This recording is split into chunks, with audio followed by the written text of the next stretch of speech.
Johnny Verana with Shockwave Magazine here with George Lynch. He's on tour with Lynch Mob. A few years back, you guys played reunited for Rocklahoma. How was that experience? Well, we had actually already gotten back together previous to Rocklahoma. This was Rocklahoma, not last year, but the year before. The one that had the big, it was a tornado that blew through. It was pretty insane.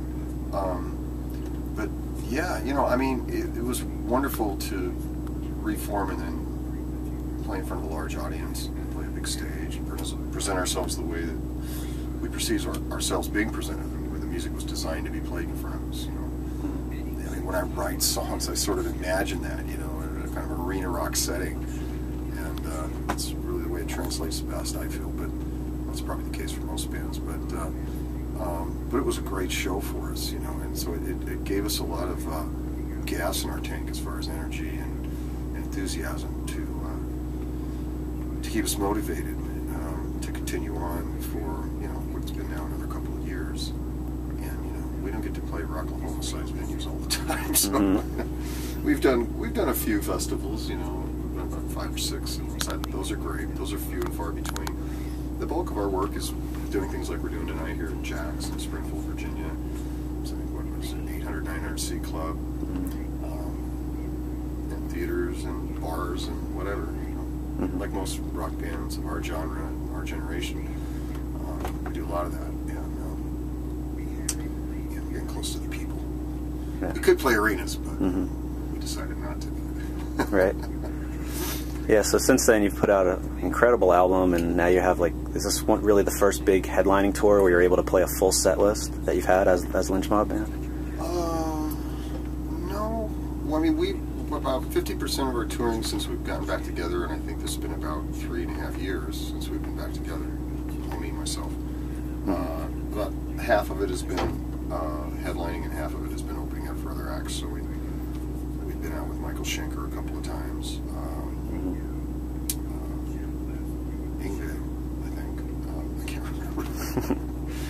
But, you know, we've done a lot of open Dokken, did some Dokken dates. That was a lot of fun, you know, because that's like a perfect package, you know, right. The history and everything. And, you know, slightly competitive, you know, at least from the audience perception, so that makes it exciting for them, you know, they come to see me. And then at the end of the show, I go out and jam with them and stuff. Right. But what's really so special about this tour right now that we're doing in the winter of 2011 is the fact that Mick and I are back in the band together, at least for a while. Right. And so it just feels like going home, you know, because you play with a guy as long as Mick and I played together, you know, and you just sort of learn things about each other that are instinctual and unconscious almost. So it's just a great feeling to be on stage with them every night, you know, on a musical level and personal level, you know, just as a friend. So. And this incarnation of Lynch Mob right now is actually technically the original lineup. Oh yeah. Yeah. Okay. Robbie was our very first bass player. Wow. Before he was in Rat. Yeah. Very cool. Whatever that's worth. Yeah, that's awesome. It's definitely a great lineup. People are very excited to see it. Yeah, you know, it's real. I mean, the vocals are real. You know, everything. You know, there's not a lot of bells and whistles. Doing, you know, we throw a couple amps up on stage and some drums, throw some mics on them, and so it all comes from the hands and the heart and the head, and maybe a little brain. Right. That's about it. Yeah, your album Smoke and Mirrors is really, really well done, underrated. You really focus a lot on the Underrated vocals. By who doesn't like it? Well, I don't think anyone doesn't like it. It's just not underappreciated. That's what I meant. Big difference. Yeah, where I'm going with that is, you know, you really focus on the vocals and on the guitar play and the real lead guitar. You know, most rock radio today is very generic. It all sounds the same. There's very little lead guitar play at all. You know, how do you feel about that? The state of what gets played. Well, I don't know if I totally agree with that.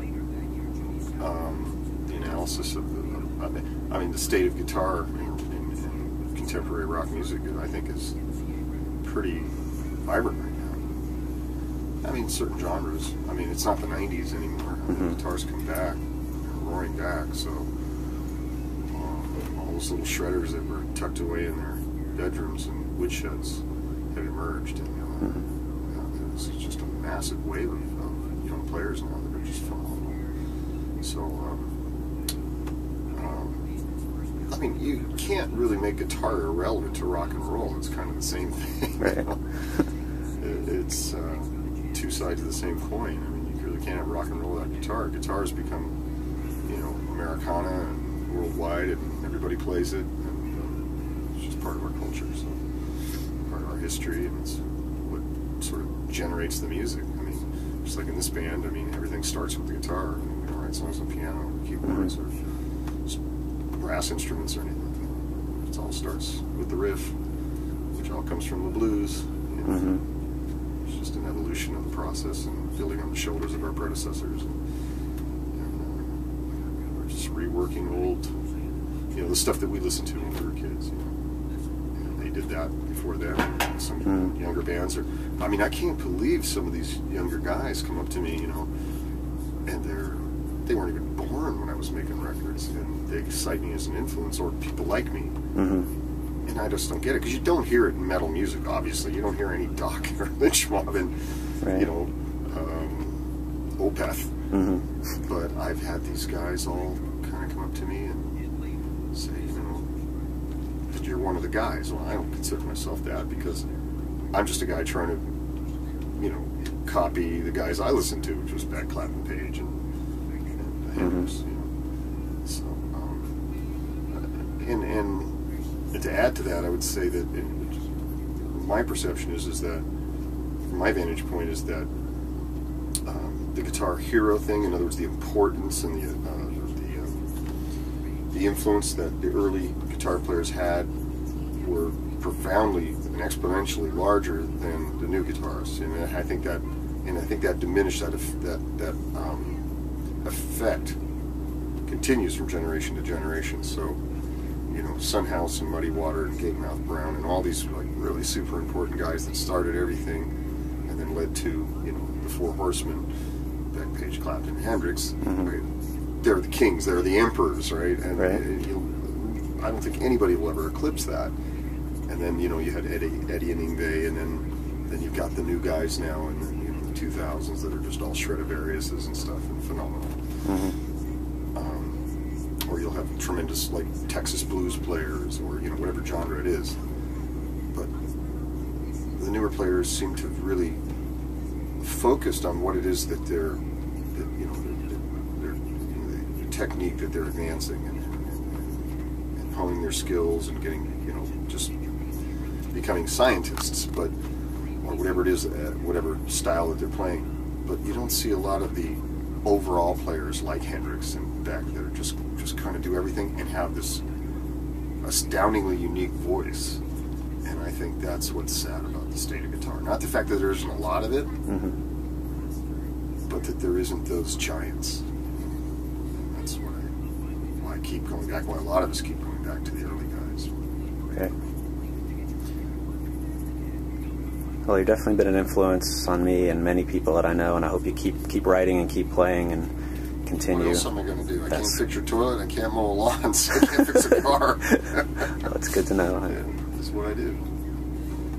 Want to play a little something? Yeah.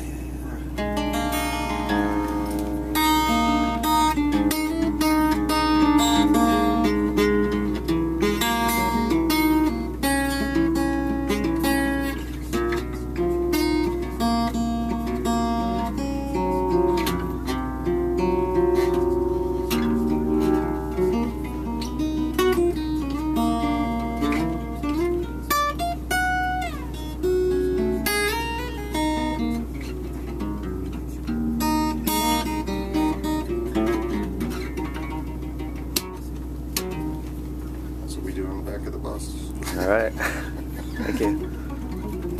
Instead of all that bad stuff we used to do.